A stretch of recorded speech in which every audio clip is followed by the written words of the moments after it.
อรุณสวัสดิ์ธรรมสวัสดีศรัทธาญาติโยมทุกคนทุกท่านเช้าวันนี้เช้าวันที่25วันอังคารที่45เดือนมีนา2568นะวันนี้อาตมาภาพได้เดินทางมาที่อำเภอปัวระหว่างทางจะจากอำเภอเชียงกลางเนาะมาเข้าสู่อำเภอปัวซึ่งก็เดินทางมาถึงระหว่างทางได้มาเห็นต้นใบยาสูบเนาะก็เลยได้แวะดูเป็นไร่ที่กว้างมากเจริญพร คุณโยมกำลังทำงานอยู่ปลูกกี่ไร่แม่โอ้นี่ไร่ปลายล่ะเอาส่งลงบ่มกะว่าเนี่ยเองโอ้จ้ะเก็บบัดเดี๋ยวนี้เริ่มเก็บแล้วกะครั้งที่สี่โอ้เมื่อก่อนย้ำน้อยก่อนเนี่ยอยู่50 ปีก่อนอีปอบป้าเนี่ยน่ะมันอันยางมือเนาะแม่เนาะราคาดีกว่าเจ้า7 บาทขึ้นเจริญพรป่ะอันนี้เก็บผ่องกับมีเนาะเก็บตัวเนาะวันก่อนไปปาร์ตี้อันเชียงม่วนพะเยาป่ะอันนั้นเปิ่นอันเนี้ยเปิ่นปลูกอันแล้วเอามาซอยเองนะยาเมืองมาซอยมาตากมันใหญ่อย่างงี้เนาะโอ้ยาลงบ่มราคาประกันเท่าไหร่ต่อกิโลเนาะมาเดี๋ยวนับเป็นกิโลเนาะมันก่อนนับมันก่อนเสียบนะอันนี้ทรงเปิ่นยังอีเลยกะเป็นมัดเนาะอ๋อจังของนี้นะโอ้ยังอีขั้นตอนก็สบายน้อยกับก่อนนี้ต้องมาเสียบมาอย่างแฮมอ่ะปะเท่าอันนี้ขอไปอบเลยจ้ะขอไปพึ่งเลยจ้ะอ๋อบัดต้องมาเสียบเนาะอ๋อเอาแพร่เลยเอาห้อยเลยอ๋อเดี๋ยวนี้เปิ่นตันสมัยก่อนนี่ไปเสียบไม่เหมือนกันนะจ้างคนเนี่ยทุกปีกันนี่ฮะต้นนี้นะส่วนนี้นะอันไปหันเปิ่นเนี่ยพี่ขาดทุนกันแน่นหนาแถวอันเจ้าวังผาน่ะปีแล้วมันได้ดีอ่ะปีแล้วบางคนไล่นี่ได้เป็นลัก2-3 แสนน่ะโอ้ปีนี้หุ้มกันเนี่ยปรากฏว่ามันล้นตลาดอ่ะแล้วอันทัวร์ที่ส่งทำก็ป่ะทัวร์ที่ส่งกันเนี่ย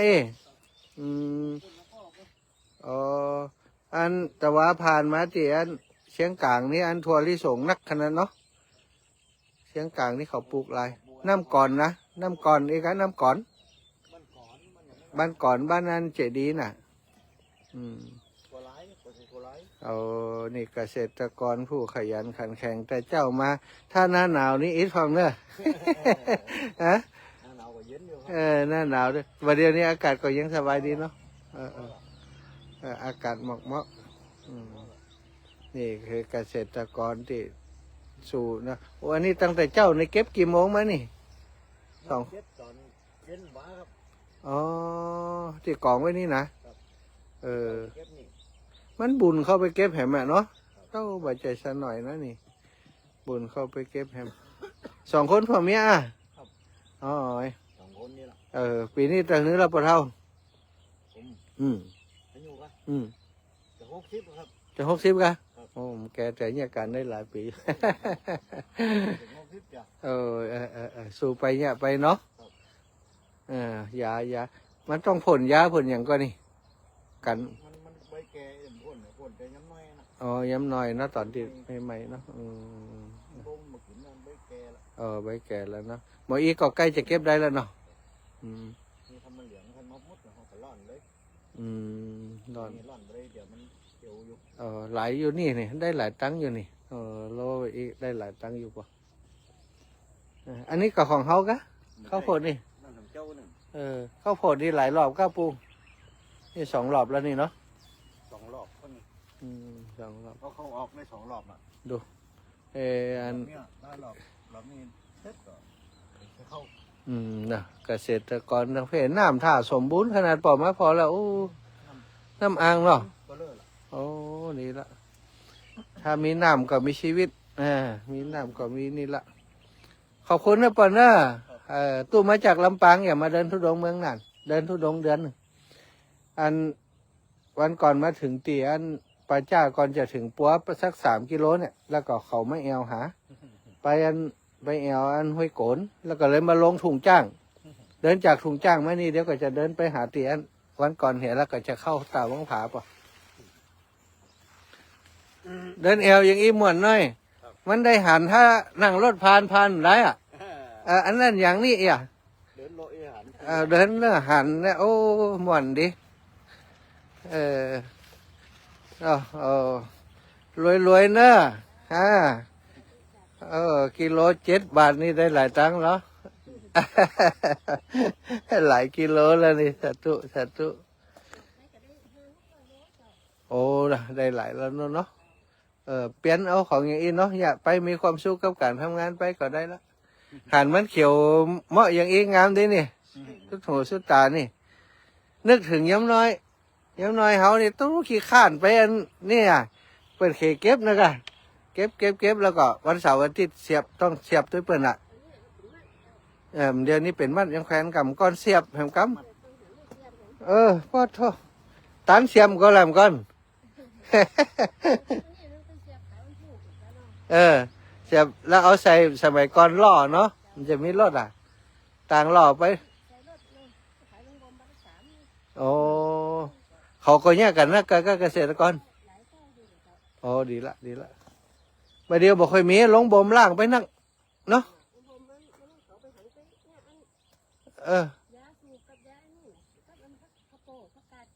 ใจ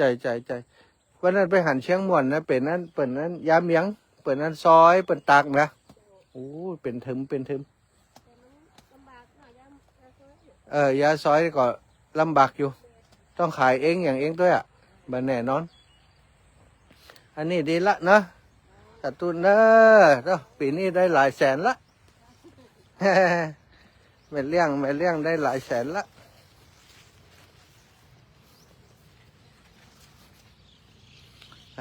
งามเต้นสถาเราชอบชอบมาก ชอบมากนึกถึงชีวิตตอนน้อยๆตอนเป็นละอ่อนเมื่อ50 ปีก่อนพ่อแม่เนาะทุกอย่าง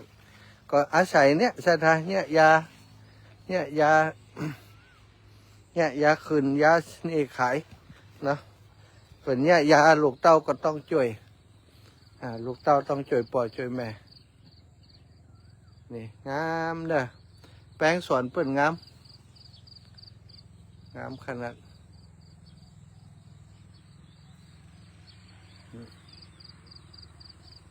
เปิ่นใส่รถเอาไปขายตีบลงบ่มแบบปอกไก่จากนี้กิโลละ7 บาทวันได้หลายเหมือนกันเนาะอันนี้เกษตรกรก็มีความสุขนะสัทธาได้ขายผลิตภัณฑ์ก็มีความสุขนะได้ขายผลผลิตที่ตัวเองได้ทำด้วยความตั้งอกตั้งใจอันนี้กล้วยเล็บมือกะโอ้งามกล้วยเล็บมือ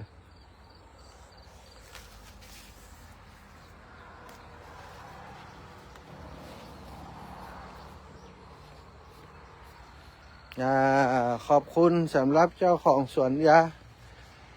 เพื่อได้ถ่ายคลิปถ่ายทำแล้วก็ได้ให้สัมภาษณ์ด้วยเนาะแปลงยาของเกษตรกร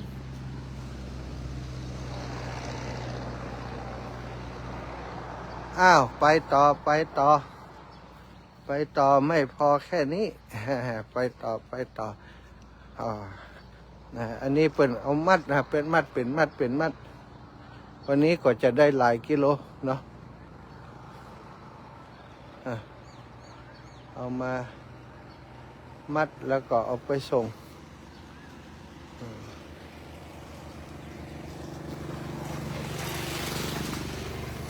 เกษตรกร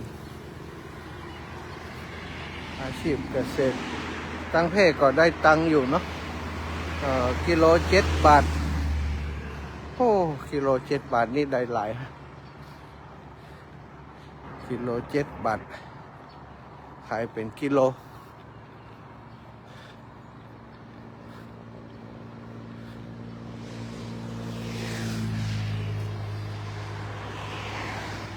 ขายเป็นกิโล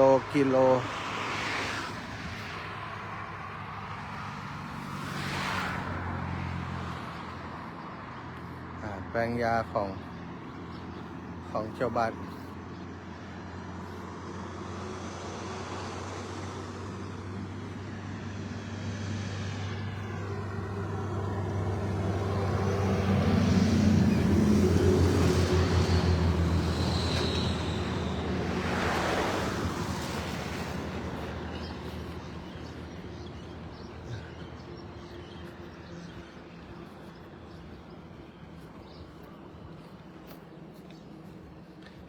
ไปท่าวังผาไปน่าน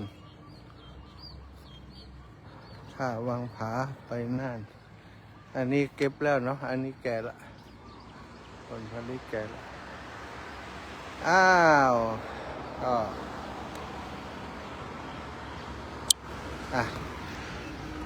อันนี้คือสวนยาสุดลูกหูลูกตาก็ไล่ไป เป็นปลูกไล่ไปราคาดีมากเนี่ยบ้านเฮาบ่มีแล้วเนาะตังลำปางบ่มีแล้วเนี่ยอันนี้ก็เป็นเมืองดังสาธุละเจริญสุขเจริญธรรมจะเดินต่อไปก่อนเนอะ